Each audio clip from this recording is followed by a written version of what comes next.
have you here today. And today our topic is going to be about this thing we hear a lot about, diversity, equity, and inclusion. And we're going to just be talking a little bit about what those words mean to us and what have our experiences been with those particular words.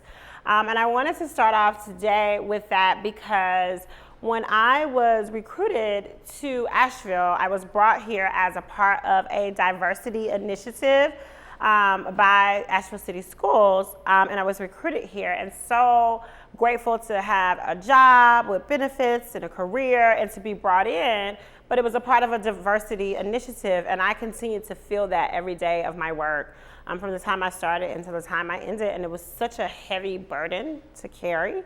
I thought we would bring it to the audience, and then from then, I developed equity over everything, which is something that's very important to me. So I thought we would bring that in today and just kind of talk about what is diversity to you, what is equity and inclusion, and what have your experiences been? Well, I personally feel that equity, as a definition, is everyone being able to support themselves no matter what situation it is. Meaning, there's always that picture of equity, and you've got like the short kid and the middle-aged kid and the tall adult, on the little crates, and they're all in the same one, and two of them really can't see the show. But with equity, the tall person stands on one, the shorter person stands on two, and the shortest person stands on three, and they all see the show. So I think equity means providing things for everyone, because equality would be just giving everyone one crate. Diversity is a whole different thing. And I think it's funny we call this land of the free, and our basis is diversity. But then we're sending people out just for being here, for being illegal, for this, that, and the third.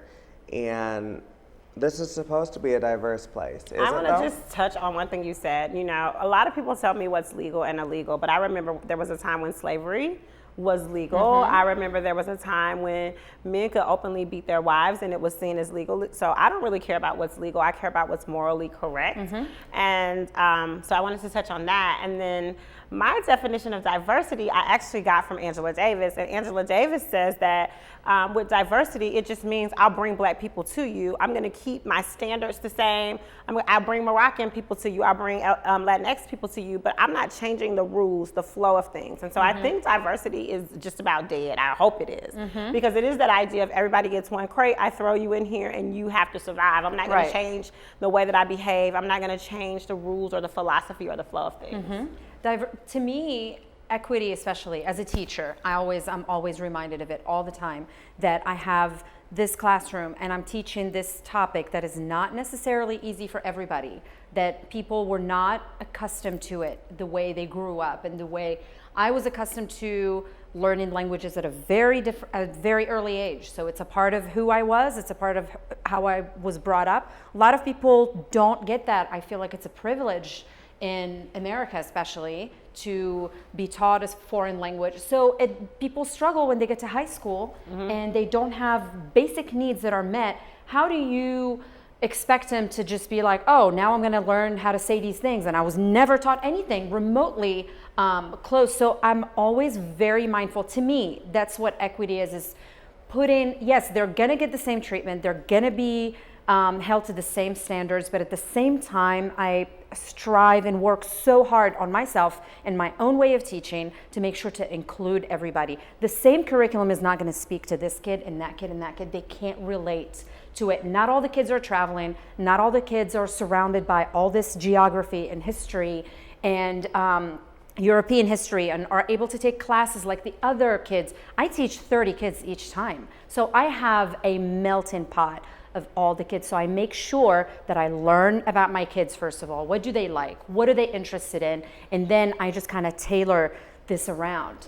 And so when they see that there was this African rapper, MC Solar, who's from Senegal to begin with, and made it huge in France. So first of all, when you show them that, the kids are like, oh, oh, there's a black rapper in France. They have black people in France? And we're like, okay, let's get to more like a different side of this European language that I'm teaching you. And I feel like my background has helped me a lot to provide that for them. And as Carol Ray told me too, my old principal, she said the same thing. She said, we just got lucky that you're a native speaker that bring a whole different side of this language. And we didn't even try. So, girl, you got a bonus. I didn't get no bonus for that. I should go back. Like, can I get my money back? Really? You're supposed to pull your black card. That's when you were like, I'm black too, Carol. I'm black too. Hold on, bonus. I heard you talk like I got a sign-on bonus. I need where's my bonus? She's African. She's like the original. Well, and low-key, I had her as a friend teacher. It was incredible. She really delves into students' lives. Yeah.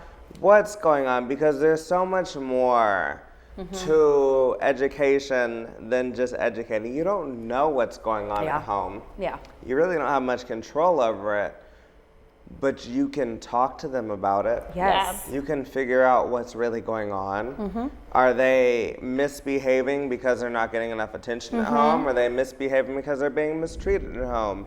Or didn't Two eat. different things. I mean, or it's didn't just have so dinner. much. Or breakfast, you know? And a lot of these kids, again, like I said, a lot of these kids don't have all the background they need to be successful necessarily in a foreign language and become bilingual. I get that, but so many of them just leave and know about other cultures. And that to me, it's the biggest achievement. Right. I say to myself, even if you didn't speak this language, because it is late for you to be learning this. I know that we're not doing it right in this country. I know that. So the kids who have they're pre-exposed to things, they just pick it up faster. Yeah. And even the ones who don't, I'm so happy just when they leave and they can name French-speaking countries, African French-speaking countries, which a lot of people don't even know about them, and then know cultural things that we talked about. Even the kids who don't pay attention to me lecturing, as soon as I start to talk about culture or this is how we did it, this is how my high school did it, this is what people do here, they just completely stop and listen to you. So it's not just about that. And to me, that is my way to provide equity for all, like that's Everybody my way to can do have it. ownership in the learning. Yes. So for me, equity is definitely, when I taught 5th grade, we for testing, we use a little cheat thing called math magic words. So for me, equity is a math magic word. So when I hear people talking about equity and they're not talking about money, I don't really want to talk anymore because clearly we're not having the same conversation. Yeah. And so that ownership or that investment that they have in their learning from what you're speaking on is super important. I want to ask, how has equity benefited you? This push, because I feel like in Asheville, we are really pushing for equity, and it is something that is really beautiful, and it's not happening. I think we need to take a moment, recognize that with the new city manager, the new county manager, and all these new positions, it seems like we're taking this push towards equity. How has equity benefited you? Or has it? It benefit me like personally. Yeah. I feel that a lot of people like remember the old episodes where I was always afraid to speak Arabic because it was always perceived as violent or just too threatening, and I was always insecure about it, so I would always speak French. But I really feel, and since we started, I think there was such a big dialogue about this and inclusion that it has made me a lot more comfortable speaking my original language, my native language, and not feeling insecure about it, not feeling that people are going to feel threatened or judge me or think I'm a terrorist, you know, like I'm still whispering it when I say it, but it's true. I was always terrified of that. And I think that has done for me personally, it was a huge step for me, is that I'm not afraid to speak Arabic anymore. My big thing is, and I'm blessed, I live at the new apartment complex that was built downtown. There was these posters going around that were basically saying, we're tired of hotels, Asheville's compacted, whatever, et cetera, et cetera. Watch We're yourself. basically going to terrorize you and watch yourself.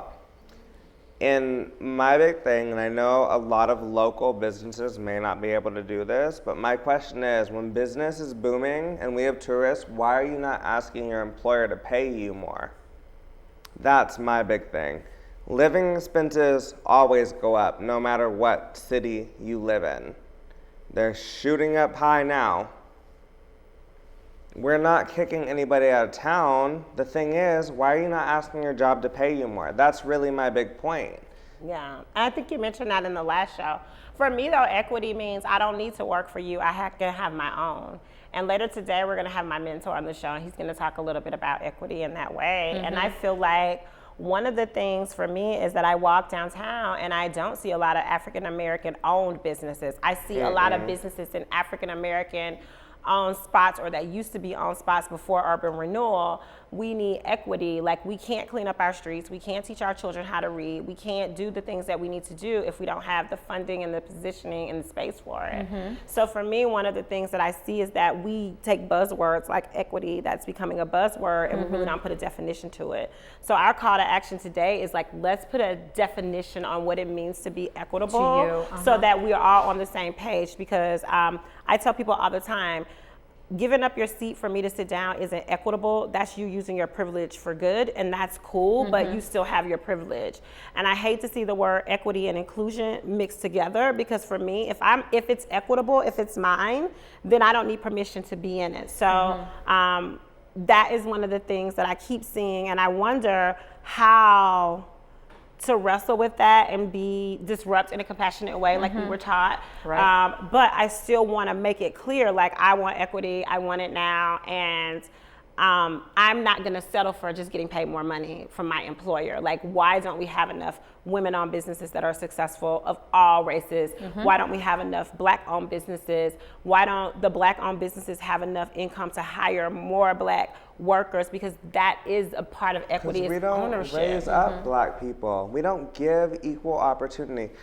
Just one example is Lee Walker Heights. It's now going to be a luxury apartment complex, and we have now pushed people outside of Asheville who probably don't have, and not saying we don't have a bus system that goes there, but one that goes there in a timely manner and long enough. Yeah. And so that's just one way to push people down, and people don't think about that. Right. They don't realize, oh, well, go get a job at McDonald's. Yeah. How am I going to get there? How about that? Yeah. I feel like it's so interesting because we have a lot of communities of color, but we don't have businesses of color in those communities. And when you go and say, hey, I want to put a business of color in those communities, you're often shot down and saying this isn't going to work, when we know that people who are impoverished, one of the reasons why they are impoverished is because they spend more money on goods and services and entertainment than people who hold their money in the free market society. So it's just very interesting that, like, when I talk about equity, I don't want to talk about getting a raise from my employer. I want my reparations, A. B, I want to feel like there's a possibility of success for all people all the time, and that's why we're doing equity over everything.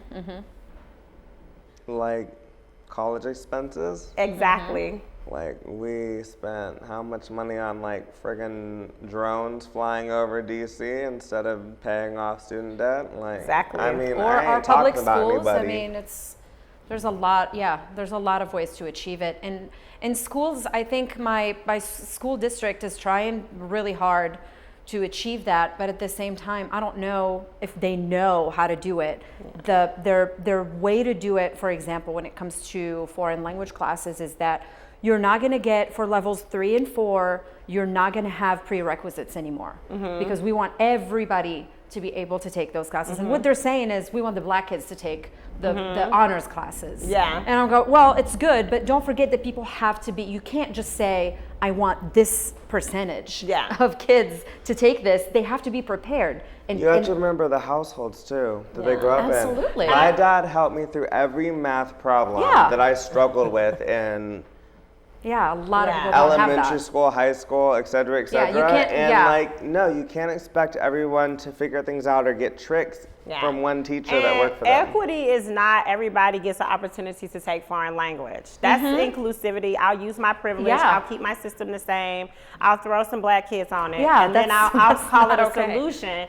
Equity is coming in, talking to the students and saying, what languages do you want to learn to speak? And they may not want to learn French. They may want to learn Exactly. Arabic. They may want to learn Swahili. They may want to learn the languages that are closer to their heart. And so that to me is the difference between equity and not equity. And I'm super excited that you guys are getting Bobby Short back because she's amazing and that's going to be I'm amazing. really excited about that. Exactly. So I chose French.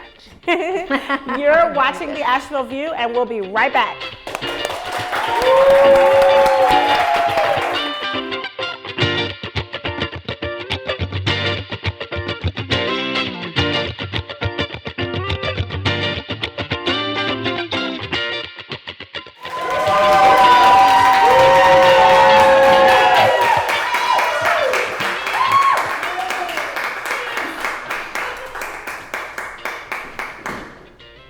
So, I am Dr. Sharon Norling, and this is Ask Your Doctor.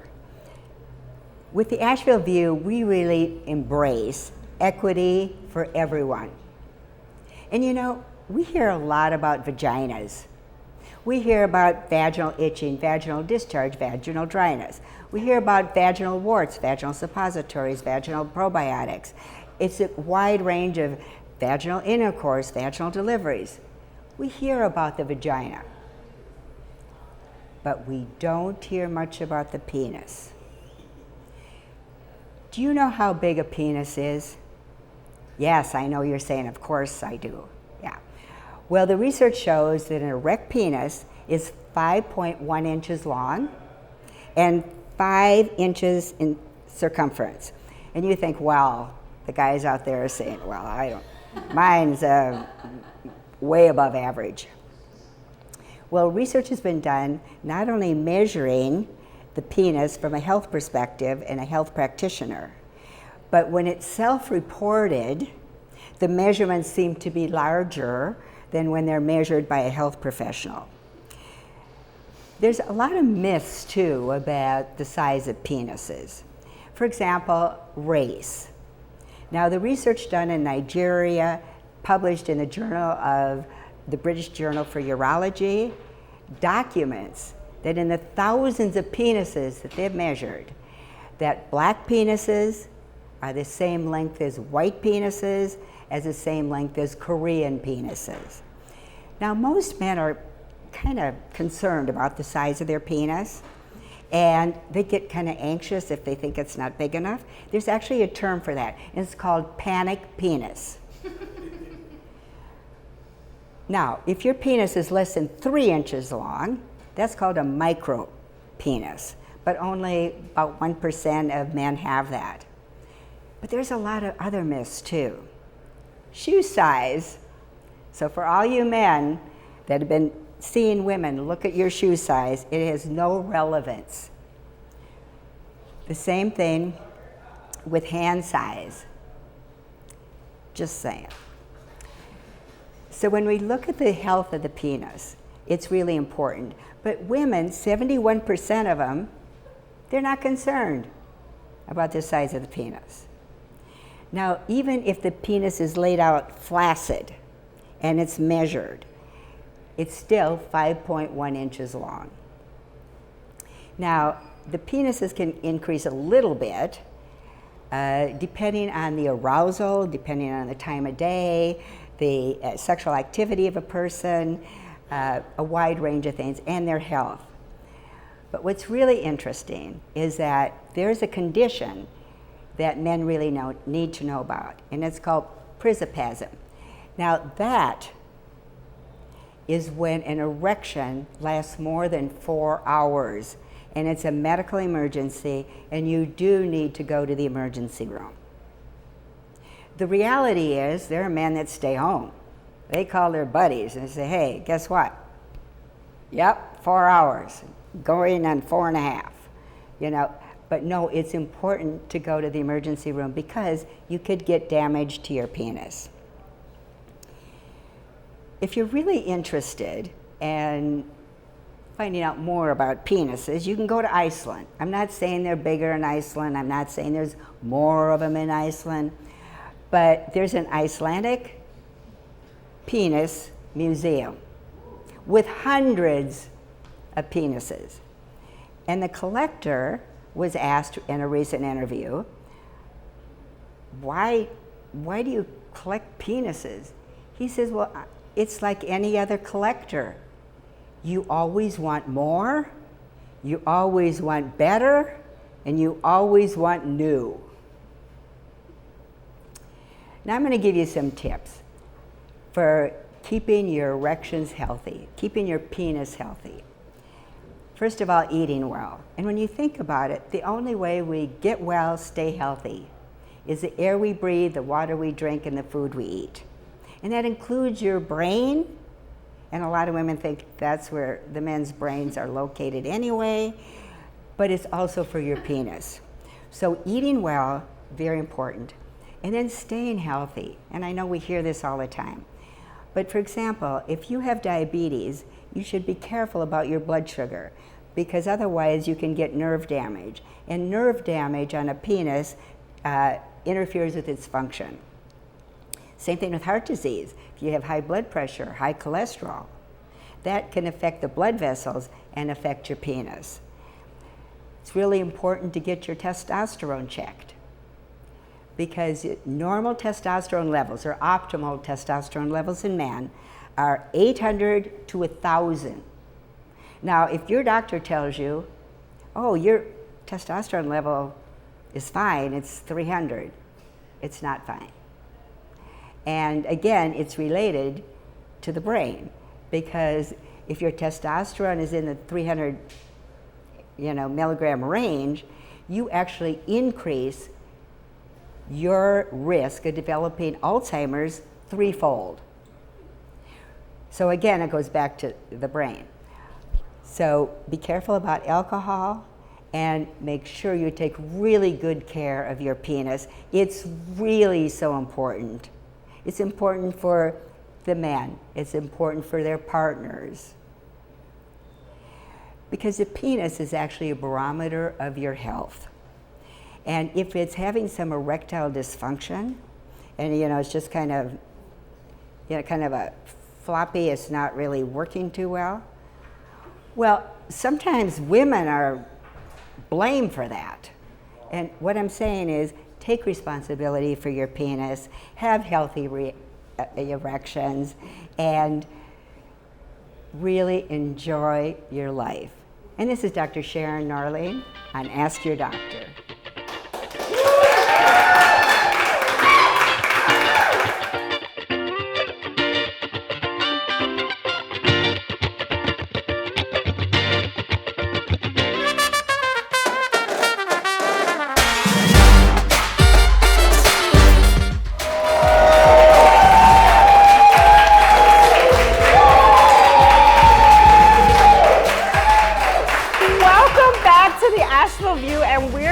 With the amazing Dr. Fox, and today we're talking about equity, diversity, and inclusion. Hi, Dr. Fox. Hi, Aisha. How are you? I'm good. I'm so glad to have you here. So glad to have you. Thank you. May not know this, but Dr. Fox is one of my mentors. He helped me and continues to help me clarify my mission, vision, and values around equity over everything, and for my portion of the Asheville View. And so we're glad to have you here. Happy to be here. Mm-hmm. Yes. Can you define for us equity and inclusion and diversity? Tell us the difference. So let's start with diversity. Diversity really is just checking off the boxes. Diversity just means difference. Mm-hmm. And so we look and we put people and we pigeonhole them into categories, and we say that we are diverse, but we can be diverse and not inclusive. Inclusive means that we are inviting them to the table, we are giving them leadership roles, we are making sure we're providing all the resources that they need to have a voice and to be seen and heard with whatever the space is, employment, housing, etc. Right. So that's diversity and inclusion. Equity is where we are making first people aware of our current state of being. and reframing the narrative of all of our systems. And so we talk about system biases, and systems are the foundations of everything that keeps a city, a town, a nation rolling. So we talk about the health system, we talk about the educational system, we talk about the criminal justice system, the financial system, etc. And within those, we have our current narrative that we must first understand before we can be equitable. So we have to understand that our current foundation of all of our systems are plagued by discrimination and racism. And we can go all the way back to early legislation where we've legislated some of this stuff, that if we're going to have equity, we have to challenge those systems biases, and we have to be aware of them and then implement change within them. So equitable is looking at each of those systems, looking at what keeps people from being their best person, and then changing those procedures, policies, rules, and regulations that hold those folks back, that were intentional. Well, I've got a question for you, and that is, when it comes to opening a business, because you've got all these people with really brilliant ideas without an opportunity to get the education on how to execute them. And what do you say for people of color or the LGBTQ community, or both, to start their business? What would you suggest their first thing do? Do you have a book you'd recommend? Do you have an education system you'd recommend? Like what? So, there's a lot of free resources out there for folks. But the first thing is find a mentor that has that same passion that you have, that can guide you through the system. Because one of the system biases that we sometimes don't discuss is how do we even navigate the system. So we say, yes, the system has biases in it, but then who's there to help you navigate it? So I always like to start, again, with reframing the narrative. And for people of color, one of the things I say is know your history. We're on historic block here in downtown Asheville that for years was thriving with black businesses. And so part of that cultural narrative that we have to understand, and that system bias, was that these businesses were developed at a time when we had segregation. And so they were not allowed to be on downtown Main Street, USA, opening their businesses. And so the black communities looked at what was the gaps in their communities and created wealth and equity for themselves. So part of it is understanding that we have a rich history around the entrepreneurial spirit. The second piece of it is then to recognize what you don't know about starting a business. And that's where you need a mentor that can really guide you through the paperwork, the procedures, but really identifying your market. A lot of folks that I work with want to jump out and start a business, and I'll say, well, who are you serving? What's your products? What's your service? Who are your market? And is it a large enough market for you to be successful? So that's the starting point. Okay. My question is concerning education, of course. Like I said, we're trying really hard. We're doing all these equity workshops, these equity models that the schools are adopting. We start it, we never finish it.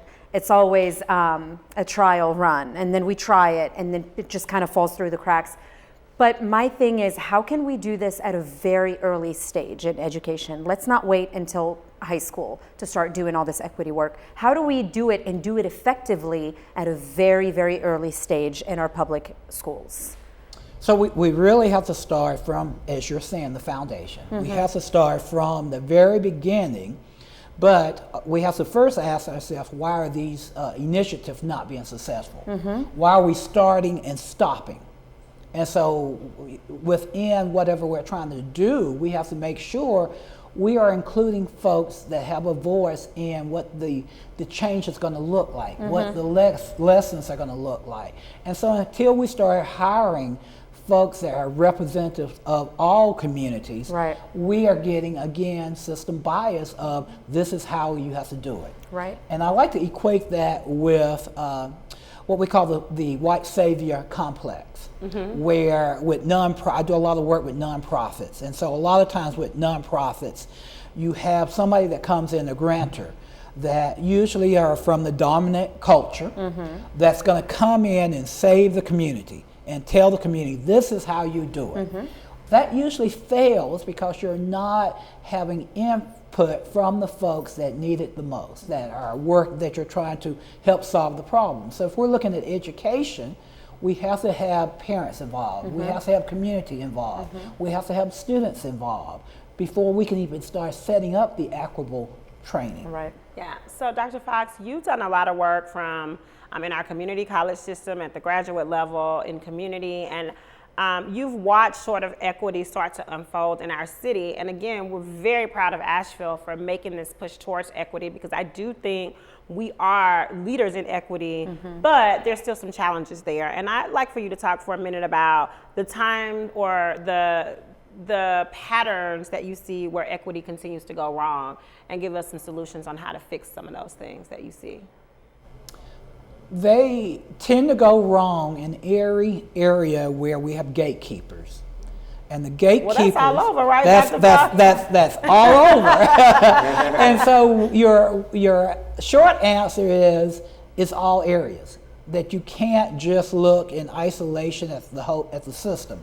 You have to take the system as a complete, complex system, that when you make a change here, it's going to impact something here. Right. And so you've got to look at how the entire system comes together and analyze the system to say, what's our current state and where do we want to be? And what are the things we need to do? What are the strategies that we need to be implementing to get us to that next level? And that's usually the piece that I see that is missing around sustainability of projects. We haven't clearly defined our current state of being and truly acknowledge the biases and the institutional racism and anything else that are challenges within it, because we don't want to have those difficult conversations. And people's feelings get hurt when you're talking about these conversations. But you have to have those honest conversations. You have to talk about what the challenges are in changing those system biases, because as soon as you start doing inclusion work, you're going to have some pushback from keepers and people who, this has always worked well, why do we need to change it now? It has worked well for you. It has worked well for the dominant culture. Exactly. It has not worked well for everybody else. But we also have to give people the voice and the wording as to have those conversations. And so how can we as community, as a call to action for everybody in the audience and even us here on the panel, what can we do to push equity and inclusion further?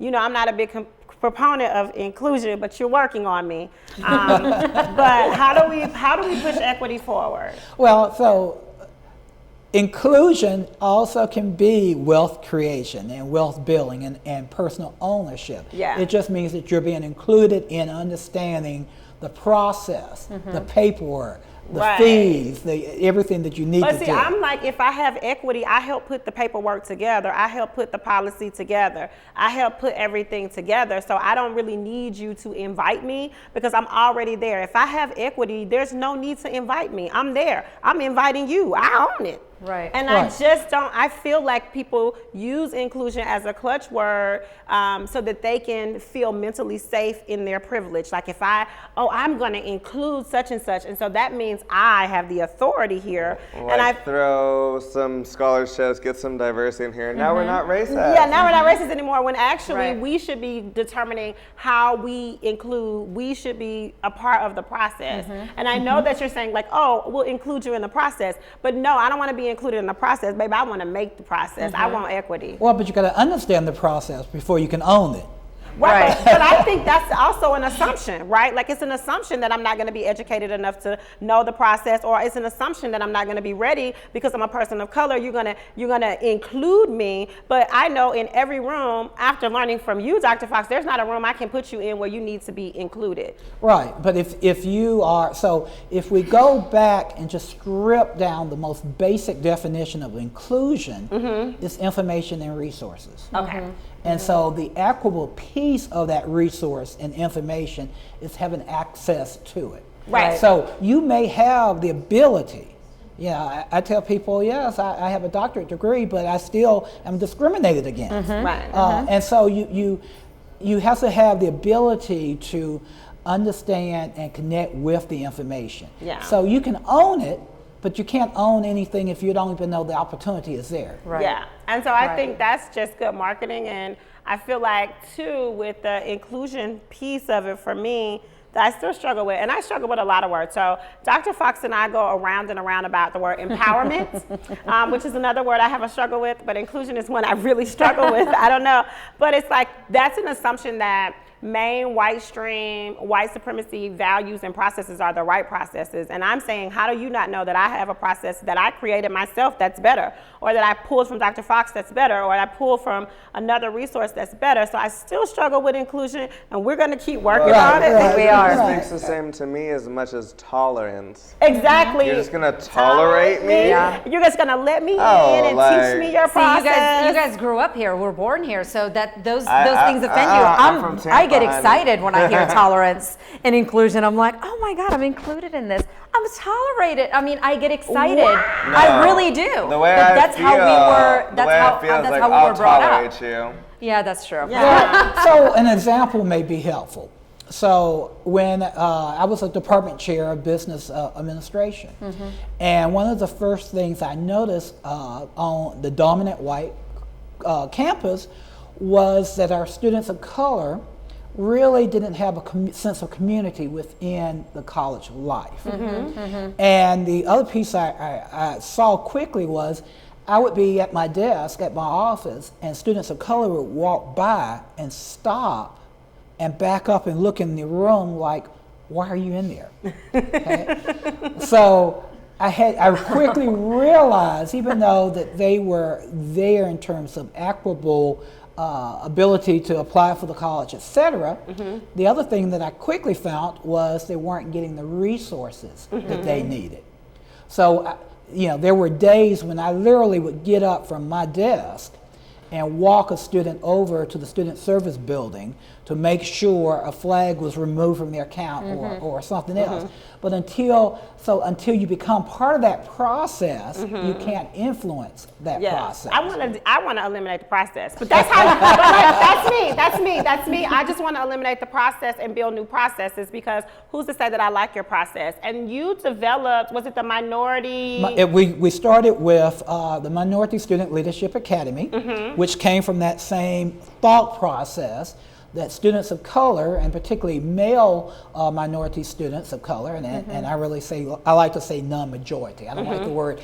So getting with words, I don't like the word minority. Non-majority. Non-majority. So I like that. Our non-majority students weren't getting the resources that they needed. Now, they were capable of doing the college level work, but because of home environment and culture and things that they had not been exposed to, they needed mentorship. Right. They needed computer skills. And so we initiated a program through grants to have computer labs, which became a sense of community where students could come in, they could do their work, but they also were among their own. Yeah. It's like that's the edge of the cliff. It's like you can't dive much further Right.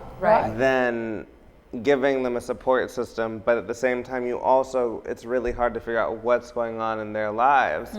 Right. Are they eating ramen noodles every night? And until you ask those questions, because I can tell you I found some things out about personal life that was probably more than I ever wanted to know. But do they even have a home? Yeah. We had several students wow. that were Yeah. homeless. Yeah, exactly. That would, wow. that Oh, yeah, would we get have to so many of those. the school early would to never wash know. up Yeah. in the bathroom. Yep. But until you have somebody in a position to recognize that and see that, and then connect them with Yeah. the resources. But without the I just connection, wanna you will say, never know though, that. like, there are students who are in the non-majority who are homeless, who don't have anything to eat, and they fit into the system just fine. They don't need a word like inclusion to follow up with them. Their teachers just love them. Yeah. And so to me, it's like a lack of love and a lack of investment, because it's not just Black students who are hungry. It's not just Latinx students who have these issues. No, it's These are all all sorts, people. yeah. People have issues, and we have an unfathomable amount of hunger rate just here in our city, and it affects a lot of people. Food insecurity, the food deserts affect a lot of people, but it's like because I'm Black, I need to be included. But it's No. not even necessarily love. It's about someone that cares for them. Yeah. Right. Cares to even know Working what your in a nursing situation is. home or working in nursing homes like I have, I don't think I love them. I really care about my residents. What's the difference? The difference is that you want the best for someone and you're going to help them get there to the best of your extent. The other one is emotional to the Okay. point where you love them. There are people who care, and those make the best teachers. I care and love. I'm Yeah. like all Like, the way I'm deep in, I'm there. in. Yeah, I'm Yeah. so in. Yeah. Well, and going back to your question about changing the process and owning the process, one of the things I did was once I was in the process, then I'm a gatekeeper now. Yeah. So now I'm hiring people. Right. So I was like, why do we not have any people of color that are adjunct instructors? Well, because we require 5 years of experience. Well, why are we requiring 5 years of experience? Don't we want somebody that can communicate with students, that can share their knowledge? It's proved to me 1 year is better than 3 years, is better than 5 years. So changing that to say we're seeking folks that can teach these subjects that have demonstrated communication skills, open the floodgates of being able to hire folks of color that have been excluded because we had a criteria, Right. a system bias that excluded them.